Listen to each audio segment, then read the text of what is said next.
அன்பு தமிழ் நெஞ்சங்களுக்கு ஆஸ்ட்ரோ தமிழ் மகளின் இனிய வணக்கங்கள். இன்றைய பதிவில் விதியை மதியால் வென்றிடலாம்னு சொல்லுவாங்க. என்னதான் சொன்னாலும் விதி எழுதிய பிறப்பு இறப்பு என்ற இரு பக்கங்களை நம்மளால மாற்றி எழுத முடியாது, மீற முடியாது. அப்படிப்பட்ட இந்த பிறப்பு இறப்பு ரெண்டுக்கும் இடையே நம்முடைய இந்த உலக வாழ்க்கையில நாம இன்பமாக வாழ திருமண வாழ்க்கை, குழந்தை பாக்கியம், வேலை, சொந்த வீடு போன்ற விஷயங்கள் சரியாக அமைய வேண்டியது அத்தியாவசியமாகுதுங்க. ஆனா அந்த விஷயங்கள் எல்லாருக்குமே உரிய நேரத்துல உரிய காலத்துல சரியாக அமைந்து விடுகிறதா? இல்லைங்க. அப்படிப்பட்ட அமைப்பு அமையாமல் போவதற்கு காரணம் என்ன? பல காரணங்களை சொல்லலாம். நம்முடைய ஜாதகத்தை எடுத்துக்கிட்டா பித்ரு தோஷம், களத்திர தோஷம், செவ்வாய் தோஷம், ராகுகேது தோஷம், சர்ப்ப தோஷம் என பல தோஷங்களை பற்றி சொல்லுவாங்க. கண்ணியின் சாபம் இருக்குன்னு கூட சொல்லுவாங்க.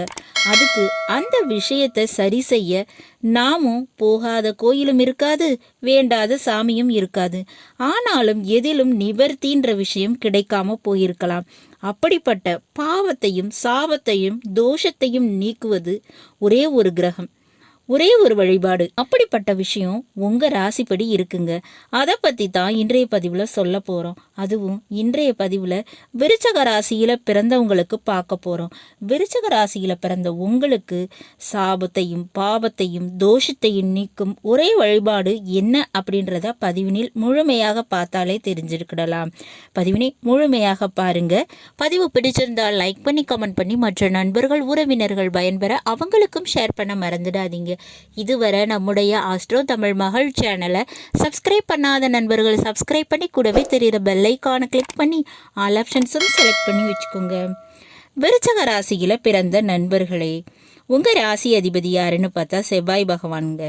உங்க ராசியில தான் சர்வ கிரகங்கள்னு சொல்லப்படுகின்ற இந்த ராகு கேதுக்கள் உச்சம் அடைகிறார்கள். போன பிறவியில செய்த பாவ புண்ணியங்களை எடுத்து தரும் கிரகங்கள் அப்படின்னு பார்த்தா இந்த ராகு கேதுங்க. பொதுவாக 10ஆம் வீடு இதுதாங்க கர்மஸ்தானம். இந்த பிறவியில இந்த உலகத்துல நாம செய்ய வேண்டிய கர்மத்தினை சொல்லக்கூடிய வீடு இந்த 10ஆம் வீடு. உங்க ராசிக்கு 10ஆம் வீடாக வர்றது சிம்ம ராசி. அதுக்கு அதிபதி யாருன்னு பார்த்தா சூரிய பகவான்க. ஆனா அந்த சூரிய பகவான் உங்க ராசிக்கு 12ஆம் வீடான துலா ராசியில நீசமடைஞ்சிடுவாரு. அப்ப உங்களுக்கு தந்தையாலும் அரசாங்கத்தாலும் அலைச்சல் என்பது அதிகமா இருக்குங்க. அதே போல இவங்க கிட்ட இருந்து கிடைக்க வேண்டிய விஷயங்கள் கிடைக்காமல் போயிடும். அதுவும் அவங்க விஷயத்துல விரைய செலவுகள் அதிகமாக இருக்குங்க. அரசு விஷயத்திலும் தந்தை விஷயத்திலும் தோல்விகள் ஏற்படும். சொந்த வீடு வாங்குவது அல்லது சொந்த வீடு கட்டுவது இந்த விஷயத்திலும் கூட உங்களுக்கு பிரச்சனை ஏற்படும். இந்த விஷயத்தை தவிர்க்க வேண்டும். குழந்தை பாக்கியம், திருமண பாக்கியம் இதெல்லாம் கிடைக்க வேண்டும். இந்த விஷயங்கள் எல்லாம் நடக்கணும்னா உங்க ஜாதக ரீதியாக எப்பேற்பட்ட தோஷங்கள் இருந்தாலும் சரி அவற்றை நிவர்த்தி செய்யணும் அப்படின்னு நீங்க நினைச்சீங்கன்னா சூரிய வழிபாடு செய்யணுங்க. குறிப்பாக சிவ ஆலயங்களில் உள்ளே நுழையும் போது கோபுர பிரகாரத்துல வலதுபுறமும் இடதுபுறமும் சூரிய சந்திரர்கள் தனித்துவமாக இருப்பாங்க.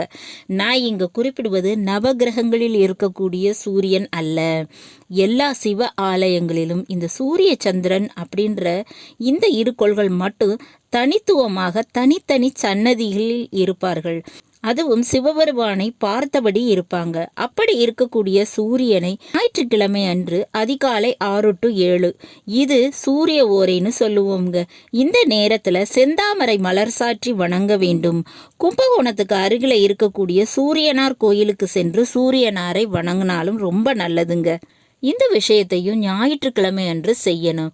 மேலும் 48 நாட்கள் சூரிய தரிசனம், அதாவது சூரிய உதயத்தை வெறும் கண்ணினால் தரிசனம் செய்து வர உங்களுக்கு இருக்கக்கூடிய எப்பேற்பட்ட பாவம் சாபம் தோஷமும் நீங்கி போயிடும். நான் சொன்ன இந்த வழிபாடுகள்ல எது உங்களுக்கு கடைபிடிக்க எளிதாக இருக்குமோ அதை செய்யுங்க. நிச்சயமா உங்க ஜாதகத்துல இருக்கக்கூடிய சாபம் பாவம் தோஷம் நீங்கி தடைப்பட்ட அந்த சுப காரியங்கள், அது கல்வி, காதல், திருமணம், குழந்தை பாக்கியம், வேலை, தொழில் என எதுவாக இருந்தாலும் சரி அது நிச்சயமாக கிடைக்கும். உங்களுடைய வாழ்க்கை நிம்மதி சந்தோஷமாக அமையும். நல்லது நண்பர்களே, இந்த பதிவில் நாம விருச்சக ராசியில பிறந்த நண்பர்களுக்கு சாபம் பாவம் தோஷம் நீக்கி எல்லா தடைப்பட்ட நல்ல விஷயங்களையும் தரக்கூடிய கிரகம் வழிபாடு குறித்து பார்த்தோம். பதிவு உங்களுக்கு பிடிச்சிருக்கும்னு நினைக்கிறேன். பிடிச்சிருந்தா லைக் பண்ணி கமெண்ட் பண்ணி மற்ற நண்பர்கள் உறவினர்கள் பயன்பெற அவங்களுக்கும் ஷேர் பண்ண மறந்துடாதீங்க. இதுவரை நம்முடைய ஆஸ்ட்ரோ தமிழ் மகள் சேனலை சப்ஸ்கிரைப் பண்ணாத நண்பர்கள் சப்ஸ்கிரைப் பண்ணி கூடவே தெரிகிற பெல் ஐகானை கிளிக் பண்ணி ஆல் ஆப்ஷன்ஸும் செலக்ட் பண்ணி வச்சுக்கோங்க. மீண்டும் ஒரு நல்ல வாய்ப்பினில் உங்கள் அனைவரையும் சந்திக்கிறேன். அதுவரை ஆஸ்ட்ரோ தமிழ் மகளின் அன்பு கலந்த வணக்கங்கள். நன்றி.